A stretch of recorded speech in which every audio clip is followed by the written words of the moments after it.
On Thanksgiving, my daughter told me to apologize to a man who had never thanked me even once for anything in 4 years. My son-in-law sat there with a little smile on his face, looking at me as if the result had already been decided. He thought I was going to give in. He thought I would swallow my pride, say I was sorry, and let the whole thing disappear before dessert was even served. What he didn't know was that something had already changed inside my head before I even pushed my chair back from that table. I had already made a decision. 3 days later, he discovered exactly what that decision meant. Welcome to Dad's Pure Revenge. My name is Dean Brooks, and before I tell you exactly what happened in that dining room, do me a small favor. Tell me where you're watching from tonight. Put your city or country down in the comments. And if this is your first time here, go ahead and subscribe.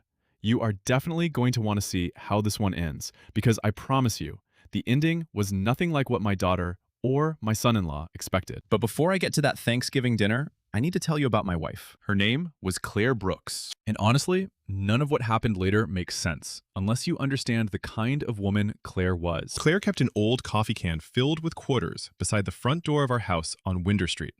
It wasn't anything fancy. It was just an old metal can that had once held coffee, with the label mostly peeled away. Every single week, rain or sunshine, winter or summer, she would take 2 quarters from that can and leave them for the boy who delivered our newspaper. Even after the newspaper company stopped delivering the paper properly and it started arriving late, bent, or so wet that the ink ran all over the pages, Claire still kept doing it. Eventually, the paper wasn't even delivered every day anymore. It mostly showed up soggy in the driveway on Sundays. Claire still put those 2 quarters out. I once asked her why she kept doing it. She looked at me like the question itself was strange. Because he still brings it, she said. That was Claire. She remembered people's names. Not just the names of people she knew well, but the names of their children, their parents, and sometimes even their dogs. At my hardware store, Brooks Hardware, she knew the names of every clerk's kid. She didn't just know the employees. She remembered what their children were interested in, which ones played baseball, which ones were learning piano, and which ones hated broccoli. Claire used to sew small strips of cloth into the aprons at Brooks Hardware. Each strip had the employee's first name stitched into it by hand. The store had bought those cheap plastic name tags, but they kept falling off. Claire said the tags were useless. A man deserves to be called by his actual name when he's at work, she told me. She was right. That's the kind of woman she was. One October, a young mother came into the store because she needed to return a space heater. Her card had been declined, and she was embarrassed. She kept apologizing to the cashier while trying to explain that her furnace was making strange noises, and she didn't know what she was going to do when the weather got colder. Claire was 63 years old at the time. She had never worked a register in my store a single day in her life. But she walked over, took the heater, and paid for it herself. The woman started crying. Claire just waved her hand like it was nothing. "Take it home," she said. "You'll need it." Then she told the woman to come back in January and get a second one if the weather got worse. The woman kept asking how she could repay her. Claire told her not to worry about it. She never mentioned the incident to me. I only found out months later because the woman sent us a letter the following spring. She thanked us for what Claire had done and said she had never forgotten it. That letter was one of the things I kept after Claire died. Claire passed away 18 months ago. Pancreatic cancer. She was diagnosed in March. By September, she was gone. There are certain dates that don't feel like dates anymore. They feel like doors. You walk through them and suddenly you're back in that room again, hearing a voice that isn't there anymore. I'm telling you all of this because you need to understand what kind of person my son-in-law thought he could speak about the way he did. I'm 61 years old. I run Brooks Hardware on Elm Street in Marion, Ohio. It is the same storefront my father opened in 1968. Same brick walls, same narrow front windows, same wooden counter. Even the bell over the front door is still there, although it hasn't rung properly in years. Sometimes it makes a little sound. Sometimes it just moves and stays quiet. I'm not a complicated man. I get to work early. I balance my own books. I know which screws are in aisle 3 without checking. I know which customer wants the cheapest drill and which customer wants the drill that will still be working 15 years from now. I have spent most of my life believing that if you show up, do honest work, pay your bills, and treat people fairly, things usually work out. But there was one thing I didn't handle well. For 4 years, I let my son-in-law say things to me that I should have stopped the very first time they came out of his mouth. That part is on me, not him, me. The first time Travis called my store a nice little hobby, he said it in front of two of my own employees. I laughed. I actually laughed along with him. I told myself it didn't matter. Claire had just been diagnosed, and I was exhausted. That month, I didn't have the strength to turn Thanksgiving into another argument. I didn't want to make the family gathering smaller than it already felt, so I let it go. Then another comment came, then another. And after a while, it became easier to laugh than to confront him. That's how disrespect works sometimes. It doesn't always arrive like a punch. Sometimes it comes as a joke. Then another joke. Then a comment that everybody pretends wasn't serious. Eventually, you get so used to hearing it that you start wondering if you're the unreasonable one for being offended. I don't want to pretend I came out of this story looking perfect. I didn't. I should have spoken up earlier. I should have protected my own dignity before that Thanksgiving. But I didn't. My daughter's name is Natalie. She married a man named Travis Brennan 4 years ago. Travis runs a construction supply company on the north side of town called Brennan Build Supply. From the outside, he looked successful. He had the truck. He had the nice house. He wore expensive watches and always seemed to know someone important. He talked about expansion constantly. New contracts, new suppliers, bigger jobs, bigger profits. But for the last year and a half, his company had been struggling. I didn't know the full story. I knew pieces. I knew there were some bills. I knew he had started asking questions about my store. I knew he was suddenly very interested in what Brooks Hardware was worth. And I knew that whenever he came over, the conversation somehow found its way back to property, inventory, business transfers, or retirement. I didn't realize just how serious things had become. Not until Thanksgiving, Thursday, November 26th. 2:47 in the afternoon. Natalie and Travis's house on Featherstone Lane. The dining room table was set for 8 people. There was a good tablecloth on it. The same kind of tablecloth Claire used to fold carefully and keep in the hall closet at our house. Someone else had folded it now. That bothered me more than it should have. There were mashed potatoes, turkey, stuffing, cranberry sauce, green beans, sweet potatoes, rolls, and a pie cooling in the kitchen. It should have been an ordinary Thanksgiving. It wasn't. I remember the exact time because I had looked at my watch right before Travis started talking business over the turkey. 2:47. I remember thinking, not yet.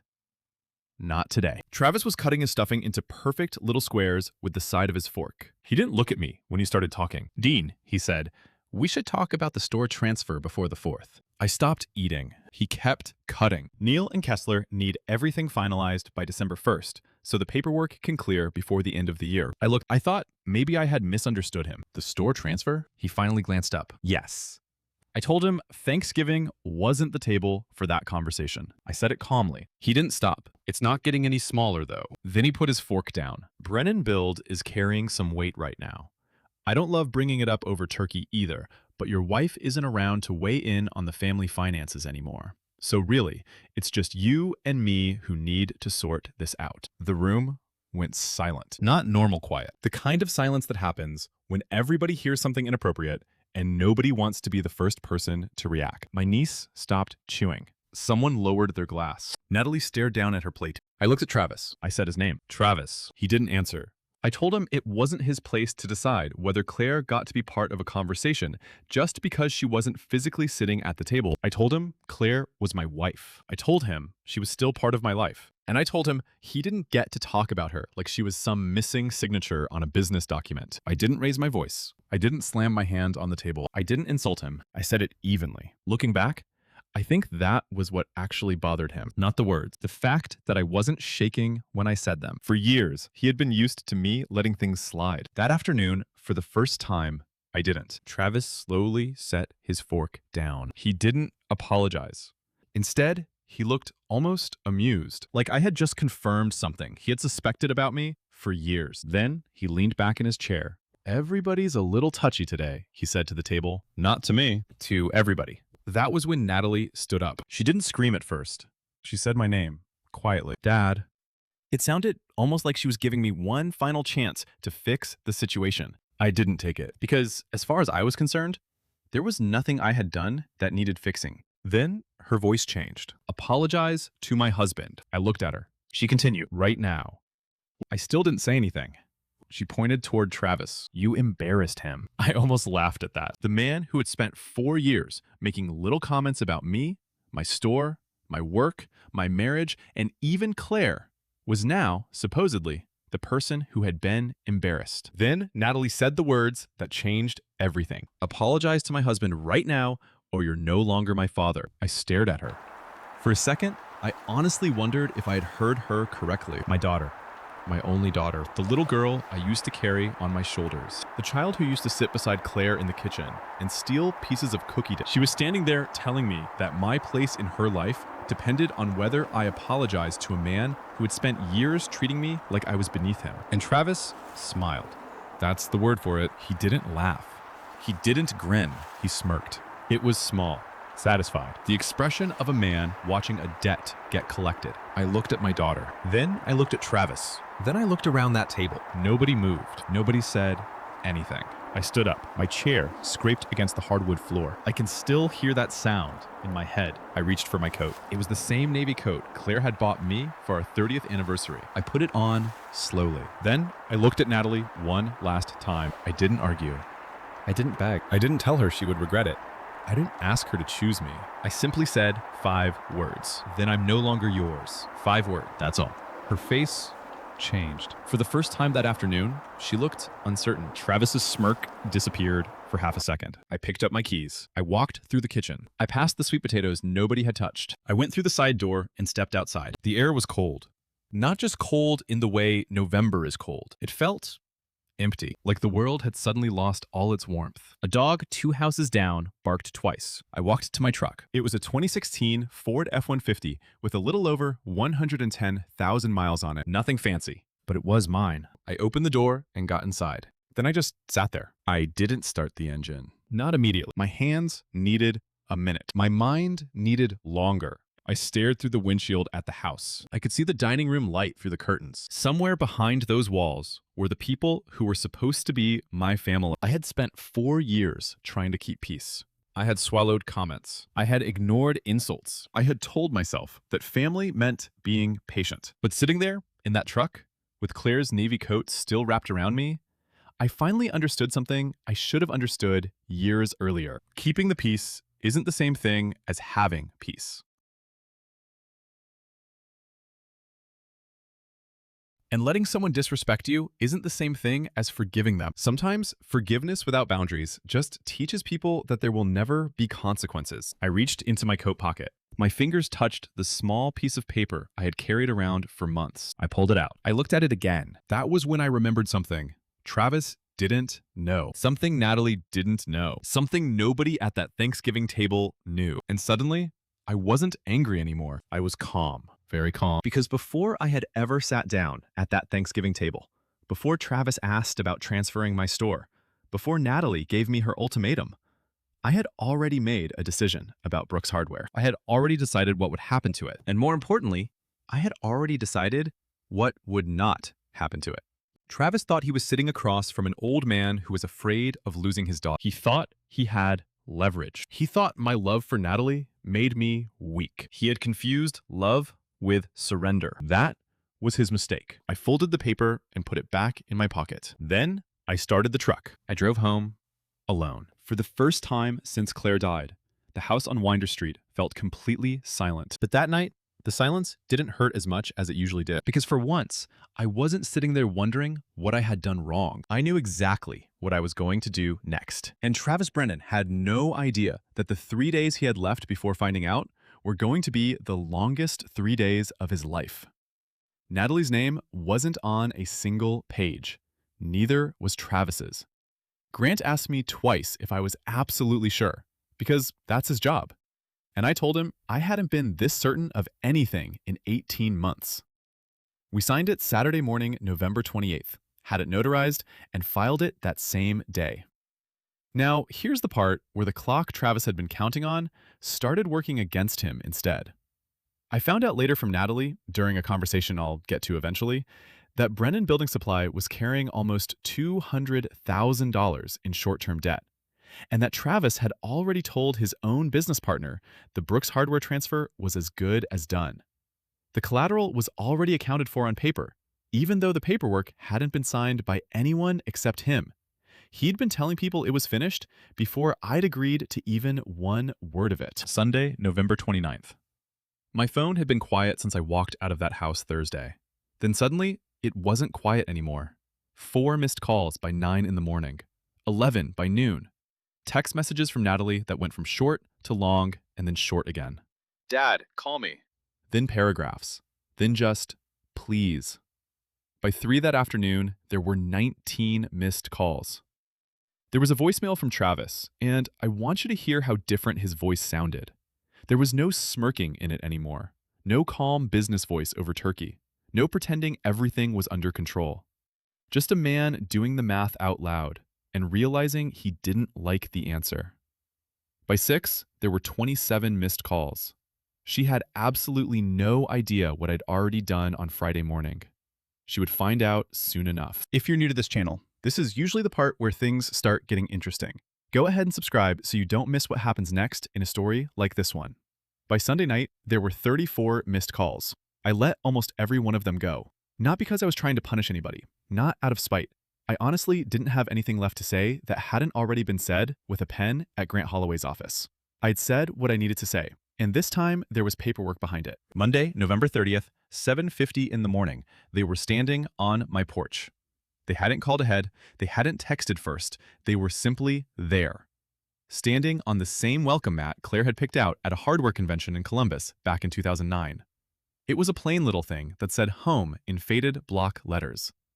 I remember looking down at it before I opened the door, and for a second, I thought about how many ordinary mornings Claire and I had stepped across that mat together, without ever imagining a day like this would come. Natalie's eyes were swollen. Travis stood half a step behind her, which told me something all by itself, because he had never been a man who stood half a step behind anybody. He usually walked into a room like he owned it. That morning, he looked like a man who wasn't sure where the ground was anymore. I made coffee. I didn't make a production out of it, and I didn't make them stand outside on the porch either. I'm still their family, whatever else is true. Whatever had happened, whatever had been said, I wasn't going to pretend I wasn't the same man who had opened that door for them before. I told her I loved her. I told her that hadn't changed, and it wasn't going to change. I told her I would always be her father, and that nothing Travis had said or done could take that away from either of us. But I also told her I wasn't apologizing for defending her mother's memory in her mother's own family. I wasn't going to apologize for refusing to let Claire's name be treated like an inconvenience. And I told her that if she ever wanted to sit at my table again without him standing half a step behind her, she knew where I lived. Travis left first. Natalie stayed another 20 minutes, and for the first time in longer than I want to admit, it was just the two of us talking. No third voice correcting the reason she'd come. No one telling her what I meant. No one explaining what she was supposed to say next. It was just my daughter and me, sitting at the same kitchen table we'd sat around so many times before, talking quietly like we used to. She asked questions. Some of them didn't have easy answers. I answered what I could. I didn't pretend I knew what the future would look like. I didn't tell her everything was going to be fine, because I didn't know that. But I did tell her that my love for her wasn't part of the deal. It wasn't something she could lose because she made a mistake, and it wasn't something she had to earn by choosing sides. I wanted her to understand that there was a difference between loving someone and allowing that person to decide what you are allowed to remember. I'm not going to tell you Brennan Building Supply collapsed, because I don't know that. And I'm not interested in reporting on a man's business failures like there's some kind of scoreboard. That's not what this was about for me. I wasn't sitting at home hoping Travis would lose everything. I wasn't checking numbers every morning to see whether his business was falling apart. Whatever happened to his company was his responsibility, just as my decisions were mine. What I can tell you is that Sadie Holloway took over as general manager of Brooks Hardware 2 weeks later. The first thing she did was stitch her own name into an apron, the same way Claire used to do for everyone else. I remember seeing that apron and thinking about Claire. She had a habit of making ordinary things feel personal. She'd put someone's name on an apron, write a little note on a receipt, remember which coffee somebody drank, or keep a customer's favorite brand in the same place every week. None of it seemed important at the time, but those little things were the store. That was what made it more than a building full of shelves. Sadie understood that. The first Sunday after she took over, I still got the thermos at 6 o'clock, same time as always. I opened the door, and there it was. For a second, I just stood there holding it. There was something almost funny about how normal it felt. The world had changed, My family had changed. The future of the store had changed. And yet, there was still a thermos sitting outside my door on Sunday morning. I still get it every Sunday at 6. Some weeks, Natalie calls on her own now, usually on a Tuesday. Not every week, not always for a long conversation. Sometimes she just calls to ask how I'm doing. Sometimes she tells me something about her day. Sometimes we talk about the store. Sometimes we don't talk about the store at all. And when she calls now, there is no other voice in the background. No one correcting her. No one telling her what she should say. It's just Natalie. I don't know if that door with Travis ever opens again, and I've stopped needing it to. That's something I never expected to be able to say. For a long time, I thought peace meant getting an apology. I thought closure meant hearing him admit that he'd been wrong. I thought I'd feel better if he finally understood why what he'd said about Claire had crossed a line. But I don't need that anymore. I'm not waiting for an apology from him to feel settled about the choice I made in that lawyer's office. I already feel settled. That's the part I didn't expect. I expected anger. I expected regret. I expected to wake up some morning and wonder if I'd gone too far. Instead, what I found was something much quieter. It's hard to explain how quiet it is on the other side of not needing something from someone anymore. There is no argument to prepare for, no phone call to dread, no sentence to rehearse in your head. No need to convince somebody that your memories matter. No need to prove that your wife was more than a name on a piece of paper, or that your years of work were more than an asset somebody could move around. You simply wake up, make your coffee, and realize you aren't waiting anymore. And maybe that's what I was really protecting when I signed those papers. It wasn't just a store. It wasn't just money. It wasn't even just Claire's name. It was the right to decide what mattered to me after spending a lifetime building a life around the people I loved. I had spent too many years believing that keeping the peace meant swallowing whatever hurt me. I had convinced myself that being the older man, the father, the husband, the one who was supposed to know better, meant I had to absorb everything quietly. It doesn't. There comes a point when staying quiet isn't kindness anymore. It's permission. I learned that too late, but I learned it. And if there's one thing I hope you take from this, it's that you don't have to earn your place at your own table by staying quiet when it matters. You don't have to keep accepting disrespect simply because the person doing it is family. You don't have to pretend something didn't hurt just because everybody else wants dinner to continue like nothing happened. Loyalty that only runs one direction isn't loyalty. It's an arrangement, and you're allowed to stop renewing it. That doesn't mean you stop loving people. It doesn't mean you stop caring.